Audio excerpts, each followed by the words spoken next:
ବର୍ତ୍ତମାନ ମୋର ଆଲୋଚନା ଆଧୁନିକ ଓଡ଼ିଆ କବିତା ପ୍ରସଙ୍ଗ କ୍ରମରେ ରହସ୍ୟବାଦୀ କବି ବୈକୁଣ୍ଠନାଥ ପଟ୍ଟନାୟକଙ୍କ ଦ୍ୱାରା ରଚିତ ଶିଶୁ ସୃଷ୍ଟି କବିତା ଉପରେ ଶୀର୍ଷକ ରଖିଛି ଶିଶୁ ସୃଷ୍ଟିର କବି ବୈକୁଣ୍ଠନାଥ। ସବୁଜ ଯୁଗୀୟ ତଥା ରହସ୍ୟବାଦୀ କବି ବୈକୁଣ୍ଠନାଥ ପଟ୍ଟନାୟକଙ୍କ ରଚିତ ଶିଶୁ ସୃଷ୍ଟି ପାଠ୍ୟାନ୍ତର୍ଗତ କୋର୍ସ ଅନ୍ତର୍ଭୁକ୍ତ କବିତା ଏକଦା ଥିଲା। ମୁଁ ଏହି କବିତାକୁ ଟିଟିଲାଗଡ଼ ଡିଏଭି ମହାବିଦ୍ୟାଳୟରେ ଥାଇ ଯୁକ୍ତ 3 ପ୍ରଥମ ବର୍ଷର ବିଜ୍ଞାନ ଶ୍ରେଣୀୟ ଛାତ୍ରଛାତ୍ରୀମାନଙ୍କୁ ଏବଂ ପ୍ରଥମ ବର୍ଷ ବାଣିଜ୍ୟ ବିଭାଗର ଛାତ୍ରଛାତ୍ରୀମାନଙ୍କୁ ସେମାନଙ୍କର 50 ମାର୍କର MIL ପାଠ୍ୟକ୍ରମରେ ପଢ଼ାଇଥିଲି। ମୁଁ ଓଡ଼ିଆ ଭାଷାର ସେହି ସବୁ କବିତାମାନଙ୍କୁ ସମାଲୋଚନା କରିବାର ସ୍ତରକୁ ନେଇଥାଏ ଯେଉଁ ସବୁ କବିତା ସ୍କୁଲ କଲେଜ ବିଶ୍ୱବିଦ୍ୟାଳୟ ପାଠ୍ୟକ୍ରମରେ ରହିଥିଲେ ଏବଂ ରହିଛନ୍ତି। ମୁଁ ଭାବେ କୋର୍ସରେ ରହୁଥିବା କବିତା ନିଶ୍ଚିତରେ ଭଲ କବିତା ଥିବେ, ତେଣୁ ସେମାନଙ୍କର ସମୀକ୍ଷା କଲେ ଲାଭ ହେବ, ପାଠକ ଶ୍ରୋତା ଉପକୃତ ହେବେ, ସେମାନଙ୍କର କାମରେ ଆସିବ। କବିତା ଯେତେ ହେଲେ ବି ଆକାରରେ କ୍ଷୁଦ୍ର, ତାକୁ ବାରମ୍ବାର ପଢ଼ିକି ସମାଲୋଚନା ସମୀକ୍ଷା କରିବାକୁ ମୁଁ ଅତ୍ୟନ୍ତ ଭଲ ପାଏ। ଦୀର୍ଘ ଆକାର ବିଶିଷ୍ଟ ସାହିତ୍ୟ କୃତି ଯଥା ଉପନ୍ୟାସ କାବ୍ୟ ଇତ୍ୟାଦିକୁ ଘନ ଘନ ପଢ଼ିବା ଏବଂ ପଢ଼ିକି ସମୀକ୍ଷକ ଦୃଷ୍ଟିରେ ଦେଖିବା ମୋ ପକ୍ଷେ ଅନ୍ତତଃ ସମ୍ଭବ ନୁହେଁ। ତା ଛଡ଼ା ମୁଁ ଜଣେ ନାମଜାଦା ପ୍ରଥିତଯଶା ବଡ଼ଭାରୀ ବିଖ୍ୟାତ ସମାଲୋଚକ ନୁହେଁ, କ୍ଷୁଦ୍ର ବୁଦ୍ଧିର ନମ୍ର ବିନୟୀ ସମାଲୋଚକ, ଭଲ ଲାଗୁଥିବା ଲେଖକୀୟ ସୃଷ୍ଟି ସର୍ଜନାକୁ ନିର୍ବାଚୟୀ ଆଲୋଚକ। ଶ୍ରୋତାଏ ଯେମିତି ଏହି ଦିଗରୁ ମୋତେ ବିଚାର କରନ୍ତୁ, ଅନ୍ୟଥିକୁ ମୁଁ ନିରୁପାୟ। ଶ୍ରୋତାବନ୍ଧୁ ମୋର ମାନନୀୟ, ପ୍ରେରଣାର ଉତ୍ସ। ହିନ୍ଦୀ ସିନେମାରେ ଦୋ କଲିୟାଁ ନାମରେ ଚଳଚ୍ଚିତ୍ରଟିଏ ଅଛି, ଯାହାକୁ ଝିଲିମିଲି ନାମରେ ଓଡ଼ିଆ ସିନେମାରେ ରୂପାନ୍ତରିତ କରାଯାଇଥିଲା ଅତୀତରେ। ଏ ଦୁଇ ଚଳଚ୍ଚିତ୍ରକୁ ମୁଁ ଅତୀତରେ ଦେଖିଥିଲି। ଦୋ କଲିୟାଁରେ ଶିଶୁଶିଳ୍ପୀ କଣ୍ଠରେ ଲତା ମଙ୍ଗେଶକର ଗାଇଛନ୍ତି ବଚ୍ଚେ ମନ କେ ସଚ୍ଚେ, सारे जग के आँखों के तारे, ओ हैं नन्हे फूल जो भगवान को लगते प्यारे, बच्चे मन के सच्चे। ଏହି ଚଳଚ୍ଚିତ୍ରର ଏହି ଗୀତର ଆଉ ଏକ ଅଧିକ କାବ୍ୟ ସୃଷ୍ଟି ବୈକୁଣ୍ଠନାଥଙ୍କର ଶିଶୁ ସୃଷ୍ଟି କବିତା। କବିତାର 8 ଗୋଟି ପଦ ଅଛି। ଶିଶୁଙ୍କୁ କବିତାରେ ସମ୍ବୋଧିତ କରାଯାଇଅଛି। ଯୁକ୍ତ 3 ପ୍ରଥମ ବର୍ଷ ବାଣିଜ୍ୟରେ ମଧ୍ୟ ଏହି କବିତାଟିକୁ ମୁଁ ପଢ଼ାଇଥିଲି। କବିତାଟି ସନ୍ଦେଶ ଗୀତିକା, ଇଂରାଜୀର ଓଡ୍ ପୋଏଟ୍ରି। ଶିଶୁଙ୍କୁ ସମସ୍ତେ ଏପରିକି ଶତ୍ରୁ ମିତ୍ର ନିଜ ପର ସଭିଏଁ ହାମଦର୍ଦୀ ମଣିଷ ଭଲ ପାଆନ୍ତି। ଘରେ ବାହାରେ ଟ୍ରେନରେ ବସରେ ସବୁଠି ଭଲ ପାଇଥାନ୍ତି। ଭଲ ପାଇ ନଥିଲେ ମଧ୍ୟ ସସ୍ନେହ ସଶ୍ରଦ୍ଧ ଦୃଷ୍ଟିରେ ଚାହିଁ ମଧ୍ୟ ଥାଆନ୍ତି। ଶିଶୁଟି ଆକୃତି ରଙ୍ଗ ଗଠନ ସ୍ଥିତିରେ ନିଖୁଣ ଥିଲେ, କୌତୁକିଆ ଥିଲେ ଭଲ ପାଇବା ଚାହାଣି ଦ୍ୱାରା ବୃଦ୍ଧି ପାଇଥାଏ। ବିଦଗ୍ଧ ଚିନ୍ତାମଣି କାବ୍ୟରେ ଥିବା କଳା ମାଣିକ ପଦ୍ୟ କିମ୍ବା ମଥୁରା ମଙ୍ଗଳରେ ଆରେ ବାବୁ ଶ୍ୟାମଘନ ଗୋପାଳକୃଷ୍ଣ ପଟ୍ଟନାୟକଙ୍କର ଉଠିଲୁ ଏଡ଼େ ବେଗି କାହିଁକିରେ ଦୁଃଖୀ ଧନ କବିତାମାନ ସେହି ଶିଶୁ ପ୍ରତି ଜନିତ ବାତ୍ସଲ୍ୟ ମମତ୍ୱ ବୋଧର ଏକ ଏକ କାଳଜୟୀ ଲୋକପ୍ରିୟ ପଦ୍ୟ। ସେମିତି ବୈକୁଣ୍ଠନାଥଙ୍କର ଶିଶୁ ସୃଷ୍ଟି କବିତା କବି ପ୍ରଥମ ପଦରେ କହୁଛନ୍ତି ଜଗତର ଶିଶୁ ଆସ ଆସ ମୋର କୋଳେ, ଆସ ଏ ବକ୍ଷେ ପୀରତି ସ୍ନେହ ଭୋଳେ, ଆସ ଆନନ୍ଦ ଆସରେ ଜୀବନ ଉଇଁ, ସୃଷ୍ଟିର ଉଷା ସକଳ ଜୀର୍ଣ୍ଣ ହସି ହସି ଯାଅ ଛୁଇଁ। କବି ସାରା ସଂସାରର ଶିଶୁଙ୍କୁ ପ୍ରତି ନିଜର ଭଲ ପାଇବାର ସମ୍ପ୍ରୀତି ମୋହ ପ୍ରକାଶିଛନ୍ତି। ସବୁ ଶିଶୁଙ୍କୁ ସେ କୋଳରେ ନେବା, ସେମାନଙ୍କୁ ଗେଲ ସୁଆଗ ଆଦର କରିବାକୁ ଇଚ୍ଛୁକ, ଛାତିରେ ଜଡ଼େଇ ସ୍ନେହ ଶ୍ରଦ୍ଧା କରିବେ ବୋଲି କହିଛନ୍ତି। ଶିଶୁଙ୍କୁ ଦେଖି କବି ଖୁସି ହୋଇଛନ୍ତି, ଅଶେଷ ଆନନ୍ଦ ପାଉଛନ୍ତି। ଶିଶୁ ତାର ଜୀବନର ଆରମ୍ଭ ଶୈଶବରୁ କରିଥାଏ। ଶୈଶବ ଦୁର୍ଲଭ ମାନବ ଜୀବନର ସକାଳ। ଏଥିରୁ ମଣିଷ ତାର ଜୀବନର ଶୁଭାରମ୍ଭ କରେ। ସେ ଜୀବ ସୃଷ୍ଟିର ଉଷା। କବି ଶିଶୁଙ୍କୁ ଦେଖିକି ନିଜର ସମସ୍ତ ଦୁଃଖ ଦୁରାବସ୍ଥାକୁ ଭୁଲି ଯାଉଛନ୍ତି। ଜୀର୍ଣ୍ଣ ଶବ୍ଦ ଦ୍ୱାରା ଯାହା ପ୍ରକାଶିତ। ଶିଶୁଙ୍କୁ ଦେଖିଲେ ବଡ଼ ମଣିଷ ମୁହଁରେ ସ୍ୱତଃ ହସ ଫୁଟିଥାଏ।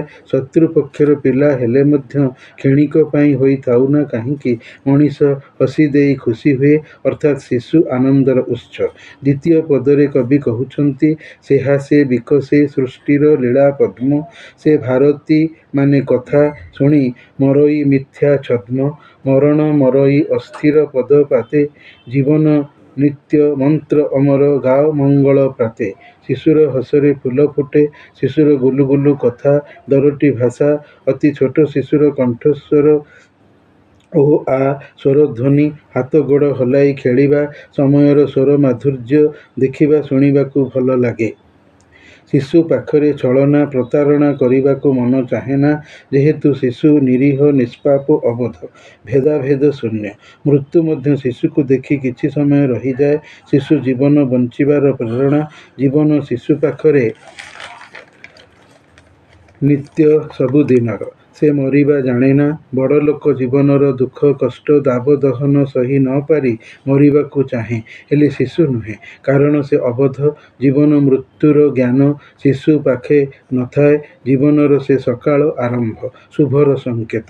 ତୃତୀୟ ପଦରେ ଦର୍ଶନେ ରୂପ ମରେ ମୋର ହାହାକାର, ମୃତ୍ୟୁ ଗୁହାରୁ ସକଳ ଜୀବନ ସାର। ଅମୃତ ଗୀତ ଅବାରିତେ ପଡ଼େ ଝରି, ମନେ ଭାବେ ଆହା ନିତ୍ୟାନନ୍ଦେ ଆଜି ଯାଏ ହେଳେ ମରି। ଶିଶୁକୁ ତାର ସୁନ୍ଦର ରୂପକୁ ଦେଖିଲେ କବି କହୁଛନ୍ତି, ମୋର ନିଜର ରୂପ ଆଜି ଦୁଃଖ ପ୍ରକାଶ କରୁଛି, ଯେହେତୁ ଶୈଶବର ରୂପ ଜୀବନର ଅନ୍ୟ ଅବସ୍ଥାରେ ନଥାଏ। କାରଣ ମଣିଷ କୈଶୋର ଯୌବନ ପ୍ରୌଢ଼ ଏବଂ ବାର୍ଦ୍ଧକ୍ୟରେ ଛଳନା କପଟ ହିଂସା ଈର୍ଷା ପ୍ରଭୃତି ଆସୁରିକ ପ୍ରକୃତିର ଅଧିକାରୀ ହୋଇଯାଏ।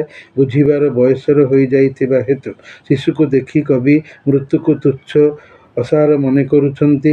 ପୀଡ଼ିତ ଶିଶୁକୁ ମୃତ୍ୟୁ ଗୁମ୍ଫାରୁ ଚିକିତ୍ସା ଦ୍ୱାରା, ସେବା ଯତ୍ନ ଦ୍ୱାରା, ଅର୍ଥ ଖର୍ଚ୍ଚ ଦ୍ୱାରା ମଣିଷ ଶିଶୁର ଜୀବନ ବଞ୍ଚାଇବାକୁ ବ୍ୟଗ୍ର ଅଧୀର ହୋଇ ଉଠିଥାଏ। ଜୀବନ ଶ୍ରେଷ୍ଠ, ମୃତ୍ୟୁ ଶ୍ରେଷ୍ଠ ନୁହେଁ। କାରଣ ଜୀବନ ଅଛି ତ ଦୁନିଆ ଅଛି, ଜୀବନ ନାହିଁ ତ କିଛି ବି ନାହିଁ। ଜୀବନ ଥିବାରୁ ମୃତ୍ୟୁ ଆସେ, ଜୀବନ ନଥିଲେ ମୃତ୍ୟୁ ଆସନ୍ତା ନାହିଁ। ଶିଶୁର କଥାବାର୍ତ୍ତା ଶୁଣିବାକୁ ଭାରି ଭଲ ଲାଗେ। ବାଧାହୀନ ଭାବରେ ଅନର୍ଗଳ ଶିଶୁ କହିଚାଲେ, ସତେକି ଝରଣା ପାଟି ପର୍ବତରୁ ଝରି ଆସୁଅଛି। ଶିଶୁ ନିତ୍ୟାନନ୍ଦର ବା ସବୁଦିନିଆ ଆନନ୍ଦର ପ୍ରାପ୍ତିର ଉତ୍ସ। ସବୁ ବ୍ୟକ୍ତି ଏଭଳି ଆନନ୍ଦ ପାଇବାକୁ ଚାହିଁଥାନ୍ତି। ଚତୁର୍ଥ ପଦରେ ଆସରେ ବକ୍ଷେ ସକଳ ଜୀବନ ଆଶା, ଆସ ମୋ ଜୀର୍ଣ୍ଣ କାବ୍ୟ ଆଲୋକ ଉଷା। ଛିନ୍ନ ସେ ପରଶେ ଯାଉ ଯୋଡ଼ି, ସବୁ ବନ୍ଧନ ମରଣର ଭୟ ଅବହେଳେ ଯାଉ ଖୋଲି। କବି କହୁଛନ୍ତି, ମୋର ଛାତିକୁ ହେ ପିଲାମାନେ, ତୁମେମାନେ ଆସି ଲୋଟେଇ ଯାଅ। ମୋର ଜୀବନର ତୁମେମାନେ ସବୁ ପ୍ରକାର ଆଶା କାମନା ସମ୍ଭାବନା। ମୋର ଜରାଜୀର୍ଣ୍ଣ ଜୀବନ ଅତିବାହିତର ତୁମେମାନେ ଆଶା ସକାଳ ଭବିଷ୍ୟତ। ସକାଳରୁ ଦିନର ଆରମ୍ଭ ହେବା ଭଳି ଶିଶୁରୁ ମନୁଷ୍ୟ ଜୀବନର ଶୁଭାରମ୍ଭ ହୁଏ। ମୋ ଜୀବନ ବୀଣାର ତାର ତୁମ ଶିଶୁମାନଙ୍କର ସାନ୍ନିଧ୍ୟରେ ସମ୍ପର୍କରେ ମରାମତି ହୋଇଯିବ। ଯେହେତୁ ସେହି ତାର ପିଲାପିଲି ହେଉ ନଥିବାର ଦୁଃଖ ଅବସାଦରେ ଛିଣ୍ଡି ଯାଇଥିଲା, ପିଲାପିଲି ସନ୍ତାନ ସନ୍ତତି ହେବାରେ ପୁଣି ଯୋଡ଼ି ହୋଇଗଲା। ମୁଁ ଭାବିଥିଲି ସଂସାର ବନ୍ଧନ, ତାର ଆସକ୍ତି, ନିଃସନ୍ତାନ ହେତୁ ମରିଯିବାର ଭାବନା କରିଥିଲି। କିନ୍ତୁ ମୋର ଏ ଶଙ୍କା ସହଜରେ ମନରୁ ଚାଲିଗଲା। ଦୁନିଆ ଲୋକେ ମୋତେ ଯେଉଁ ଆଣ୍ଠୁକଡ଼ାର ଅପବାଦ ଦେଉଥିଲେ, ତାହା ଆଉ ଏବେ ରହିଲା ନାହିଁ। ମୁଁ ସେଥିରୁ ମୁକ୍ତ ହୋଇଗଲି। ପଞ୍ଚମ ପଦରେ ଅଛି, ନ ଶୁଣିବି ଆଜିକାର କଥା, ନ ଗଣିବି କିଛି ସଂଗ୍ରାମ କ୍ଷତ ବ୍ୟଥା। ସକଳ ଆଜି ତ ଅର୍ଥ ବିହୀନ ବାଣୀ, ମର୍ତ୍ତ୍ୟର ଏଇ ଚିରକାଙ୍ଗାଳ ସାଇତି ରଖିବ ଛାଣି। କଥାରେ କୁହାଯାଇଥାଏ କି, ପିଲାପିଲି ଜଞ୍ଜାଳ, କିନ୍ତୁ ସନ୍ତାନ ସନ୍ତତି ନଥିଲେ ବିବାହର ମାନେ କିଛି ନାହିଁ। ବିବାହ କରି ସ୍ତ୍ରୀ ପିଲାଙ୍କର ଜଞ୍ଜାଳ ନ ମୁଣ୍ଡାଇଲେ ବାପା ସ୍ୱାମୀ ହୋଇ ମର୍ଯ୍ୟାଦା ରହିବ ନାହିଁ। ଏଇ ତ ସଂସାର, ଏହା ହିଁ ତ ପ୍ରକୃତ ଜୀବନ। ଦିଲିକା ଲଡ୍ଡୁ ଖାଇକି ପସ୍ତାଇବାରେ ଲାଭ ଅଛି। ଡାଙ୍ଗୁଆ ଠେଙ୍ଗୁଆ ହୋଇକି ରହିବା ଜୀବନର ଏକ ବଡ଼ ପାପ। ଖୋଦା ମନୁଷ୍ୟର ବିବାହର ପକ୍ଷପାତୀ, ନହେଲେ ଯୌନତା ପାଇଁ ମଣିଷ ଭ୍ରଷ୍ଟାଚାରୀ ଯେମିତି ପାଲଟି ନ ଯାଉ। କିଛି ଲୋକ କହିଥାନ୍ତି, କିଏ ମୋର ବାହା ହେଉଛି, ନା ନେଞ୍ଜରାର ଭାର ମୁଣ୍ଡାଉଅଛି। ବାହା ନ ହେବା ଭଲ, ଏକୁଟିଆ ରହିବ, ଅଏସ୍ କରିବ। କବି କିନ୍ତୁ ଲୋକଙ୍କର ଏଇ ପ୍ରକାର କଥାରେ ଅବିଶ୍ୱାସୀ। ସେ ଗୃହସ୍ଥ ହେବା ପକ୍ଷଧାରୀ। ପିଲାଙ୍କ ପାଇଁ ସବୁ ଦୁଃଖ କଷ୍ଟ ସହିବ। ଶିଶୁର ଅର୍ଥହୀନ ବେକାର କଥା ଶୁଣିବା ପାଇଁ ମରଣଶୀଳ ଜଗତ। ମର୍ତ୍ତ୍ୟର ଲୋକ ନିଃସନ୍ତାନ ଥାଇ କାଙ୍ଗାଳ ଭାବରେ ଦୁଃଖରେ ଜୀବନ ବିତାଉଅଛି। ଅନ୍ୟ ପିଲାକୁ ଦେଖି ଦୁଃଖ ପ୍ରକାଶ କରୁଛି। ଏହା ଦେଖିଛନ୍ତି କବି। ଷଷ୍ଠ ପଦରେ ତୁଚ୍ଛ ଶୋଚନା ତୁଚ୍ଛ ସକଳ ଭୀତି, ପୂର୍ଣ୍ଣରେ ଆଜି ଜୀବନ ଛିନ୍ନ ଗୀତି। ପରାଣ ପାତ୍ର ପୂର୍ଣ୍ଣ ନୁହେରେ ଖାଲି, ଆସ ଆନନ୍ଦ ନିତ୍ୟ ଜୀବନ ବକ୍ଷେ ଯାଅ ମୋ ଚାଲି। ପିଲାଙ୍କୁ ପାଇ ତାଙ୍କୁ ଦାମ୍ପତ୍ୟ ଜୀବନରେ ନେଇ ସଂସାରରେ ରହି ମୋ ପିଲା ବେମାର ହୋଇଯିବେ, ମୋ ପିଲାଙ୍କୁ ପିଲାଚୋର ନେଇଯିବ। ସେମାନେ ସୁସ୍ଥ ନିରୋଗ ସାଦା ରହିବେ ତ, ଭଲ ମଣିଷ ହେବେ ତ, ଭଲ ପାଠ ପଢ଼ିବେ ତ। ଏହିସବୁ ଅନାବନା ବୃଥା ଫାଲତୁ ଚିନ୍ତା ଭୟ ଶଙ୍କା କବି ମନରୁ ପୋଛି ଦେଇଛନ୍ତି। ସେ ତ ଭବିଷ୍ୟତର କଥା, ଯାହା ହେବ ଦେଖାଯିବ। ନଈ ନ ଦେଖୁଣୁ ଲଙ୍ଗଳା କାହିଁକି? ସାବଧାନ ହୋଇଗଲେ ଗଲା। ପିଲାର ବାପା ହୋଇଛି, ସଂସାର ମୋର ପୁରି ଉଠିଛି, ଆଣ୍ଠୁକୁଡ଼ା ଦୋଷ କଟିଛି। ଶୂନ୍ୟ ହୃଦୟ ମୋର କୋଳ କରିବାରେ ଭର୍ତ୍ତି ହୋଇଯାଇଛି। ଜୀବନ ମୋର କୁଟୁମ୍ବ ନାମ ଧରିଛି। ଆଜି ସେ ପରିବାରର ଦୂରତା ନାହିଁ, ଯୋଉଠି ସନ୍ତାନ ନାହିଁର ବନ୍ଧ୍ୟା ଦୋଷ ଅଛି। ମୋ ସ୍ତ୍ରୀ ବାଞ୍ଝ ନୁହେଁ, ସେ ବି ସନ୍ତାନବତୀ। ମୋର ଶୂନ୍ୟ ହୃଦୟ ପୂର୍ଣ୍ଣ, ତାହା ଖାଲି ନୁହେଁ ବା ରହିନାହିଁ। ନିତିଦିନିଆ ଜୀବନ ବିତାନରେ ଆନନ୍ଦ ଖୁସି ଆସିଛି। ପିଲାକୁ କୋଳେଇ କାଖେଇ ଗେଲ କରି ଖୁସି ପାଉଅଛି। ସପ୍ତମ ପଦରେ ସକଳ ଜୀର୍ଣ୍ଣ ପୁରାତନ ପଡ଼େ ଝରି, ପୌଷ ପତ୍ର ବାତ୍ୟା ନିଆଁରେ ତଡ଼ି। ହସେ ପୁଣି ଉଷା ଶୁଭେ ଆଲୋକର ଗାନ, ନବ ନବ ରୂପେ ପରାଣ ଏ ଭୂମି ବିକଶିତ ଭଗବାନ। ଅଷ୍ଟମ ପଦ ହସି ଉଠ ଚିର ଅନ୍ଧାର ଦୀପ ସମ, ଭ୍ରଷ୍ଟ ଭ୍ରାନ୍ତି ଶ୍ରାବଣ ବଉଦ ସମ। ନିୟମ ଜୀବନ ସବୁ ସମ୍ବଳ ଧନ, ନିୟରେ ଆଶିଷ ସବୁ ମଙ୍ଗଳ ଦେବ ହସି ପୁରାତନ। କବି କହୁଛନ୍ତି ଅତୀତର ସବୁ ପ୍ରକାର ପୁରୁଣା ଲାଞ୍ଛନା ଅପମାନ ଅପବାଦ ଜଡ଼ ନିସ୍ପନ୍ଦ ଭାବ ଆଜି ପିଲା ହେବା ଓ ପାଇବାରେ ନାହିଁ, ଦୂରେଇ ଯାଇଛି। ଲୋକେ ମୋର ପିଲା ସନ୍ତାନୀ କୁଟୁମ୍ବ ଦେଖି ଅପବାଦ ଦେବାରୁ ଓହରି ଆସିଛନ୍ତି। ପୌଷ ଗଛରୁ ଝଡ଼ାପତ୍ରକୁ ଯେମିତି ପବନ ଠେଲି ନେଇଥାଏ, ଠିକ୍ ସେମିତି ମୋର ଜଡ଼ସଡ଼ ଦୁଃଖ ବେଦନା ଲୋକଙ୍କଠାରୁ ଶୁଣିବା ପିଲା ହେବା ପରେ ବଡ଼ ହେବା ପରେ ଆଉ ନାହିଁ। ମୋର ଜୀବନ ସୁଖ ଆନନ୍ଦ ଉନ୍ମାଦନା ପୂର୍ଣ୍ଣ ହୋଇଯାଇଛି। ଦୁଃଖ ଅନ୍ଧାର କଟିଯାଇଛି। ଶିଶୁକୁ ଲୋକେ ଭଗବାନଙ୍କର ଅବତାର କହିଥାନ୍ତି। ଶିଶୁ ଯେତେ ବୟସରେ ବଢ଼ିବେ ସେତେ ତାଙ୍କଠାରେ ନୂଆ ନୂଆ ରୂପ ଭାବ ଦେଖାଦେବ। କବି ଦୟାମୟ ଈଶ୍ୱରଙ୍କୁ କୃତଜ୍ଞତା ଜଣାଇଛନ୍ତି କି ସେ ତାଙ୍କୁ ପିଲା ଦେଲେ। କବିଙ୍କର ହୃଦୟ ମନ ଭୂମି ଭଳି ବଢ଼ିଯାଇଛି, ଯେଉଁଠି ପିଲା ସ୍ୱଚ୍ଛନ୍ଦରେ କୋଳରେ ଥାଇ ଖେଳିପାରିବ। ଅଷ୍ଟମ ଓ କବିତାର ଶେଷ ପଦରେ କବି କହିଛନ୍ତି ଦୀପତଳ ଯେମିତି ଅନ୍ଧାର ଥାଏ, ତୁମେ ପିଲାମାନେ ମୋର ଅନ୍ଧାର ଦୀପ। କାରଣ ଆଗକୁ ଭବିଷ୍ୟତକୁ ତୁମେ କ'ଣ ହେବ ମୁଁ ଜାଣେ ନାହିଁ। ଭବିଷ୍ୟତ ଅଜଣା ଅନିଶ୍ଚିତ। ଶ୍ରାବଣର ମେଘ ବର୍ଷାର ଠିକ୍ ଠିକଣା ନଥିବା ଭଳି ତାକୁ କବି ନଷ୍ଟ ଭ୍ରଷ୍ଟ ଏବଂ ଭ୍ରାନ୍ତି ବୋଲି କହିଛନ୍ତି। ସେହିଭଳି ପିଲା ଜନ୍ମ ହୋଇଛି, ସେ ବଡ଼ ହେଲେ ନଷ୍ଟ ଭ୍ରଷ୍ଟ ହେବ, ନତୁବା ବାପା ମାଙ୍କର ଆଶା ବିଶ୍ୱାସକୁ ଧୂଳିସାତ୍ କରିଦେଇ ଜୀବନରେ ନରାଧମ ପାଲଟିବ, ଭ୍ରାନ୍ତି ସୃଜିବ। ବାପା କହିବେ ଭାବିବେ ମୁଁ ପୁଅକୁ ନେଇ ଭାବିଥିଲି କ'ଣ, ପୁଅ ମୋର ହେଲା କ'ଣ। ଏହାର ସଠିକତା ଆଗାମୀର ହେବା ନ ହେବା ସମୟ ପରିସ୍ଥିତି କହିପାରିବ।